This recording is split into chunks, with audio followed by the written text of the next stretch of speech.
Welcome to Unbreakable Latina.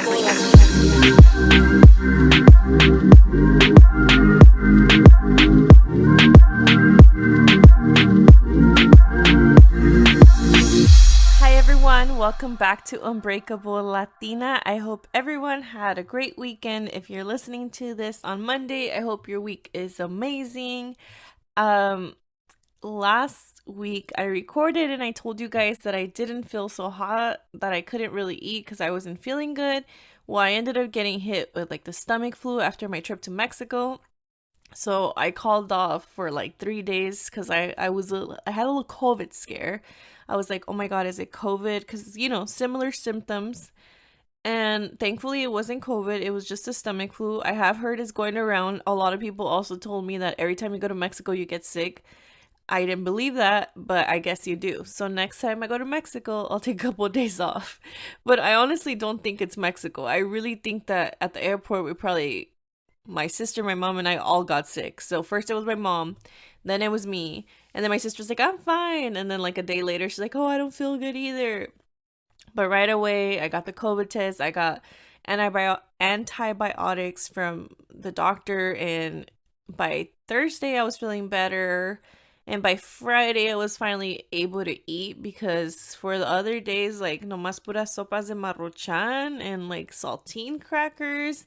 And honestly, I just felt like everything was making me nauseous, so I didn't eat. And I hope everyone's healthy. And so on Thursday, I finally went back to work and I felt so out of place. I still like, I think today, it was probably the first day that I felt kind of back to normal in regards to like being back home and like getting into my routine. Like I hope that I'm able to make it to the gym tomorrow because I feel so like blah, if that makes sense. I just don't feel like my usual self. I've been really tired, but also enjoying the fact that I just been resting. I did sleep a lot when I was sick, so that's good. I caught up on my sleep. But hopefully this week's better. Today it's Easter Sunday, so my brother invited us to go to brunch. So we met him at went to San Juan Capistrano, this really cute restaurant, and it was an all-you-can-eat brunch with champagne. I didn't have any champs because it always gives me a headache, so I just had a margarita, and it was delicious. And they were playing mariachi, and estaba todo bien bonito. Y then we came home and I just been like chilling on the couch and I made a couple TikToks because I haven't really been active on TikTok. But I was just hanging out there and then I was thinking to myself, like, I need to record this podcast. And I've been contemplating, I have like 3 topics that I wanted to talk about. And I think in order to talk about those topics, I need to cover this topic that I've been putting off because it's a topic that's hard for me to record, and I'm pretty sure, trigger warning, she's gonna cry for sure. Like if I don't, like, whoa, but I'm probably gonna cry. Someone asked me to do an episode on mourning, and I don't really like, although like I had said before, I have lost a lot of family members in the recent years, but I don't think I've been able to properly mourn them. And I don't have like firsthand experience in mourning. Like, although they were close family members, I feel like se siente como si nunca pasó. Like it feels like it never happened. Like, and I hate to say that because it did happen. And I just think that my life was so chaotic before that I didn't have a chance to mourn, but I do know what it's like to mourn someone that's still alive. So, what's got me thinking that I should do this topic about mourning someone who's alive is this TikTok that I heard, this audio. Let me play it for you guys. People keep telling me she is your mother, he is your father, you only get one, but what about me? Yo soy su hija. ¿Por qué el mundo se aferra a decirme que en esta vida tan solo hay una madre y un padre? Did anyone ever tell my parents they would only get one of me? So for the non-Spanish speaking listeners, basically, I mean, I know you understood half of it, but what this audio is saying is that this girl, people keep telling her there's only one father and one mother in life, and why does everybody keep on telling them that you only have one father or one mother in life? Like, did someone tell your parents that they only have one of you? And this audio really hit home because, I mean, you guys know I have a wonderful relationship with my mom, but my dad, I don't have a relationship with my dad. So, this is my experience in mourning someone who's still alive. So, if you have listened to my previous episodes, you know a little bit about my background. And I had my dad in my life for about 20 something years. Growing up, I was super close to my dad. I was a daddy's girl, and era un chicle, like I would always want to go wherever he was at. I was spoiled. Um, and by spoiled, I mean anything I wanted, like doll, like my dad would get it for me, even though my mom would say no. And my dad was a hardworking guy. He wasn't like hands-on dad. Like he wouldn't play catch with us or just he was a typical Hispanic man, like the old school. Que él iba a trabajar, like he would go work and he would provide a roof over our head. He would provide food on the table, and my dad was also able to provide for us like extra stuff like toys and video games and things like that. And that's how he showed his love. My dad was never patient. He was always like very an impatient person, but for me that was normal because that's all I knew, and I thought all dads were like that. And growing up, I started seeing, like, you know, friends' dad being hands on, being at the school. And for me, my mom was always there. Even though they were married, like, my mom was always at my words because my dad had to work. It was always like, oh, tiene que ir a trabajar tu papá. Like, your dad has to go to work. That's why he's not here. And my dad was, like, really funny. And him and I, that's how we bonded. Like, we would make fun of my mom together. Or he would tell chistes. And that's how he would show his affection, by being funny. But like I said, he was impatient and he didn't really show his love. And when I would ask him, like, paja, ¿por qué no me da un abrazo? Or like stuff like that, he'd be like, oh, es que yo así soy. Ya sabes cómo soy. Like, that's how I am. And he's like, that's how I was raised. And I'm like, no, because like my aunts, his sisters, and his brothers, very like they would hug each other all the time. And even my aunts would be like, my dad, he's like really light skinned, so they call him Güero, and my tías would be like, Güero, ¿por qué no me das un abrazo bien? Like, why don't you give me a good hug? And my dad was like, oh, like, that's how I am. Like, that's just what he would say. But my dad grew up in a big family. There was, like, I believe 15 of them. So he was one of the younger ones. And I feel like either my dad was just, like, not affectionate, or maybe he lacked affection because he was one of the last ones, but I don't know. So I always tried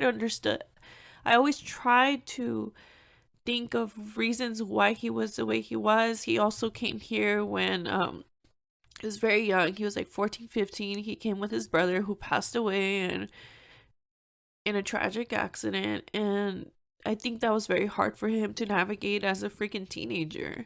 So I always tried to like understand why he was the way he was. But I love my dad, and I still love my dad, and I always love my dad. So that's a little background of who my dad was. And he was a great dad. Like I said, he provided. He just didn't know how to show affection. And the way he did was by providing and, you know, just being there with what he knew. And like I said, for me, that was enough because that's all I knew. So fast forward to me being in high school, and throughout my high school years, my dad was going through a gambling addiction, and it all started when like everything, like I saw it because I would be like, why did my dad keep going to the casino? Like, so personally, I freaking hate casinos, and I'll still go, but I just feel like so many people lose their lives to like this gambling addiction, and it just brings so much sadness, so much chaos to a family, and it's a bad addiction and it's not recognized enough. And my dad ended up losing his job because he was gambling and he also failed a drug test. And I remember specifically, like, I don't remember a lot from my childhood because, like I said, I've been through a lot. This is just one of my major traumas, but um my dad had a gambling addiction. He would stay up all night, so therefore he started with the drug addiction. When he told us, my mom, my sister, and I, that he lost his job, the first thing I said, what did you do? Like, they set you up. And my dad was like, yeah, they set me up. They just been wanting to fire me, like acting like a victim. And I was like, Dad, like, you have to do something, like, get a lawyer. Like, I was just like, no way, you've been at this company for years. And he's like, yeah, they've been drug testing me often and I don't understand. And for me, like, my dad, he drank. He had a gambling addiction, but a drug addiction, like, never in a million years I would think about that. And I remember that my dad was like, "You have to go with me because my English is not that great, and you'd have to talk to my boss and tell him that the reason that I failed the drug test is probably my diabetes medicine." So there I go. I take the day off of school. My dad and I drive to LA from the IE, and I'm telling, like, and they're like, no, we don't want to talk to you. Like, you're a child. And my dad's like, tell him. And I was just like, oh, is my dad saying he's because of diabetes medicine? They're like, it wasn't his diabetes medicine. I'm sorry, sweetie, it wasn't that.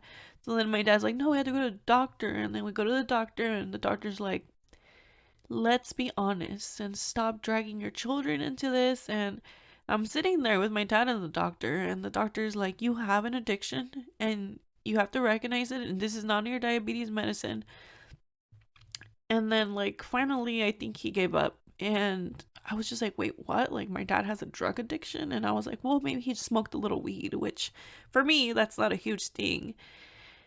And when I found out that my dad was doing cocaine, I was like, whoa, cocaine? My dad's a drug addict. Like, that. And also, like, I have to make another podcast about that. But, like, growing up, I was around a lot of drug addicts. And I didn't expect my dad to be one of them. Okay, had to take a little small break. This episode is probably the hardest episode of all the episodes I've done. But I didn't expect my dad to be one of them because drugs have been around in my family, which I'm sure they've been around a lot of families, but in my family, it's affected our family so much. A lot of hurt, a lot of sadness, and a lot of problems. I didn't expect my dad to be added to those problems. And then I thought, oh, like, everybody makes mistakes, but I'm like a teenager trying to figure out high school, trying to figure out college, and he lost his job, but thankfully he got his 401k, and like he was gonna get a new job and everything was gonna be fine. Everybody makes mistakes. The years went by. My dad didn't want to go to work. He kept gambling his money and staying up all night, but I didn't think he was still addicted to drugs. I thought he had like a fun night and did a little coke. I didn't know too much about specific drugs. I was always a good kid. Um Drugs were so bad to me that I was just like, stay away from anybody that does drugs, and anybody that does drugs is a criminal. And that's just because of the traumas that I have from my childhood of being around drug addicts. As the years went by, this happened when I was around 17. It didn't, it kept going and it just kept getting worse and worse and worse. And I would beg and I would plead to my dad, please, dad, go to rehab. Like, please, I want you to get better. I miss you. And he was just angry. And if you've gone through this, I'm sorry. I send a hug. I know how much it hurts. It's probably one of the worst things you go through, to watch someone destroy their life with drugs. And I'm so passionate about talking about this because although it's hard for me, I felt so lonely.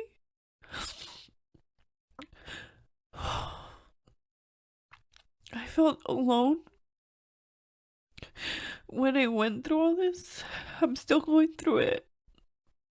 Um, I was embarrassed.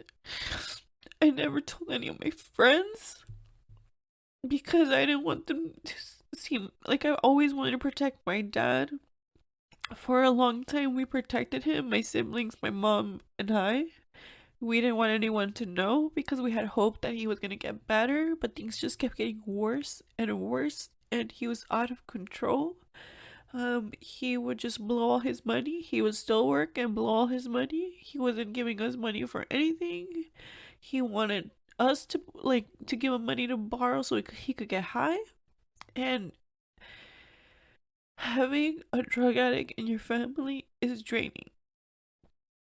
Not only is it draining to see them just lose their life to a substance, it's hard because you think of all the good times with them and you think like they weren't always like this, they can get better. But once a person is so far gone, it's very, very hard to make them come back. And I tried for about, let's see, I was 17, 27, about 10 years. It was a constant battle for 10 years of me begging my dad, my mom, begging him to, all of us, protecting him, not wanting anyone to find out. If they asked where my dad was, he was at work.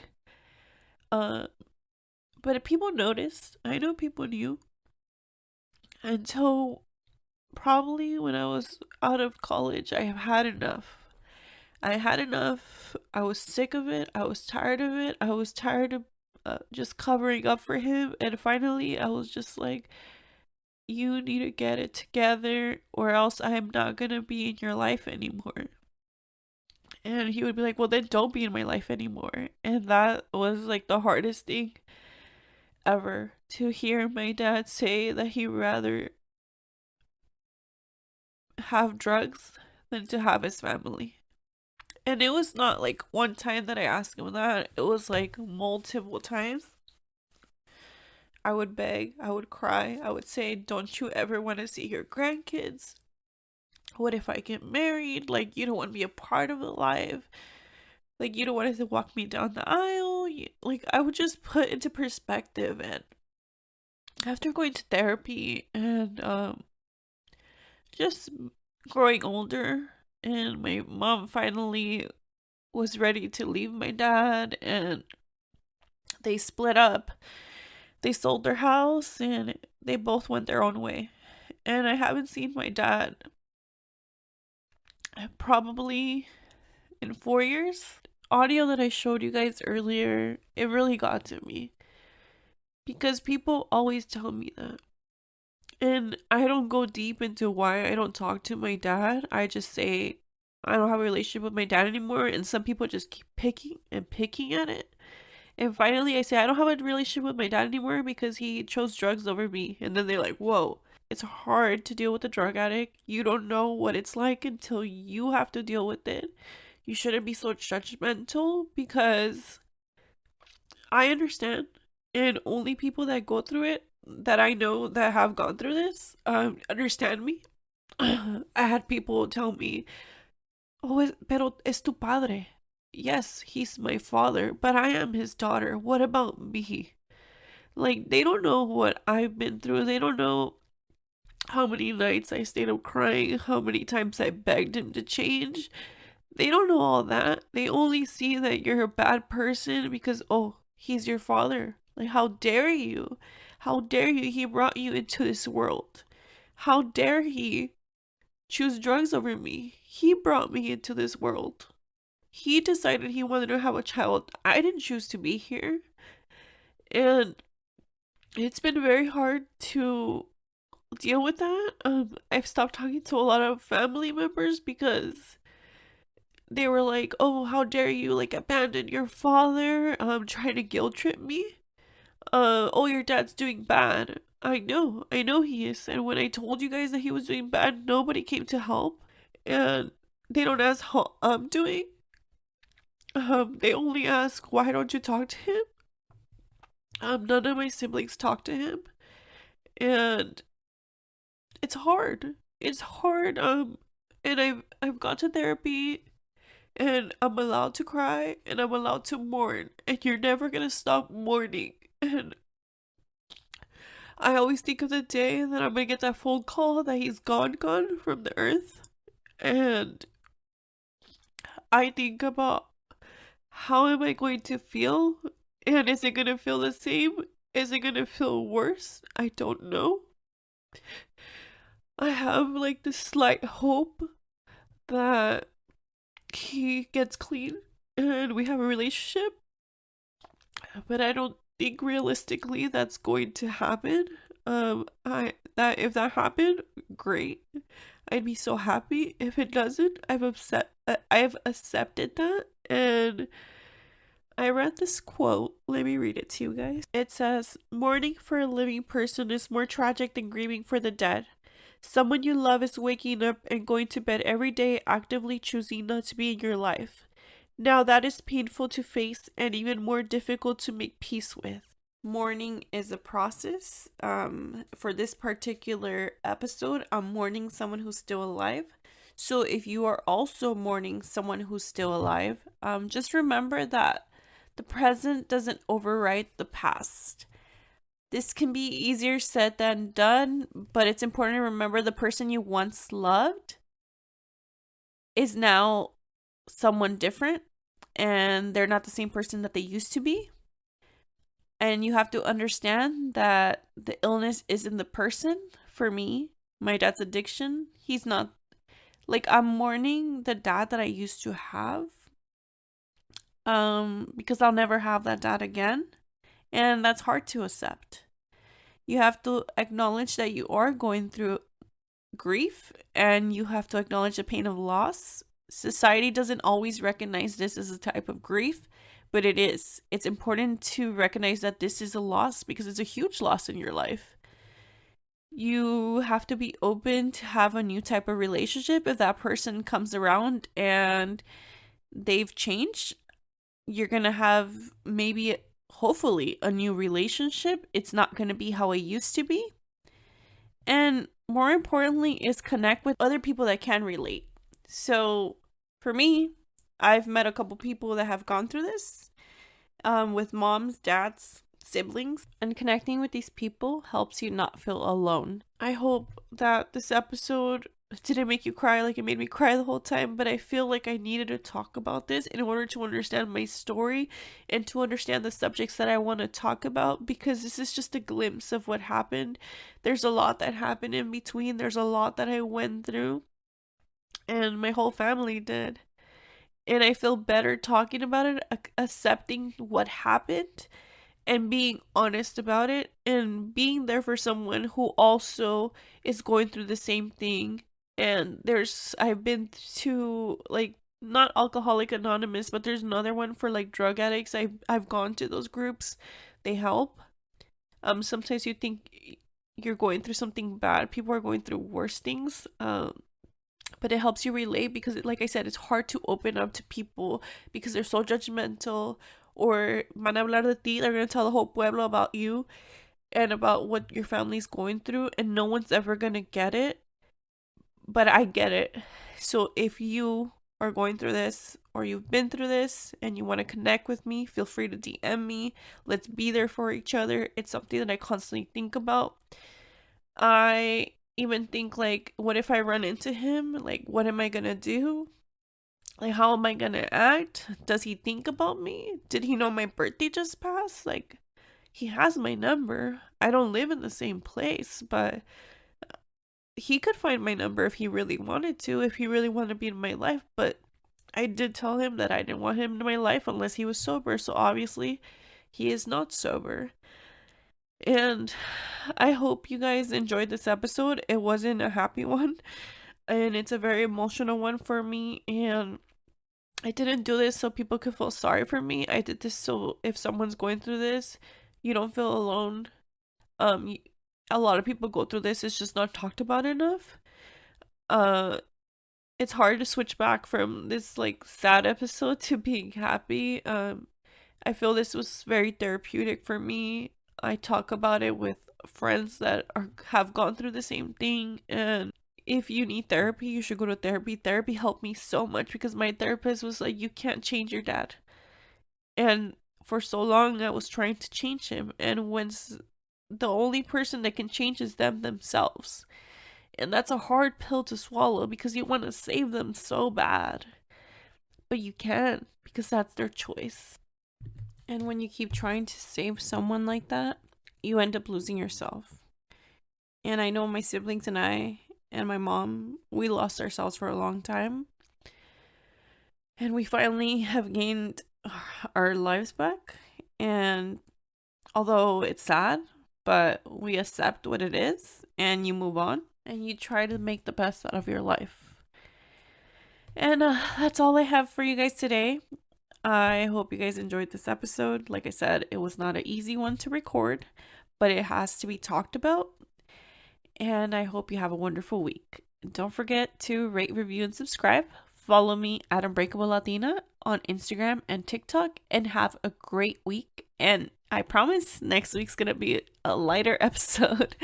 I like to, throw it in there, a little trauma here and there. That's what I do. Here's my dark humor coming in. Have a great one, guys. Thank you guys for your support. Love you guys.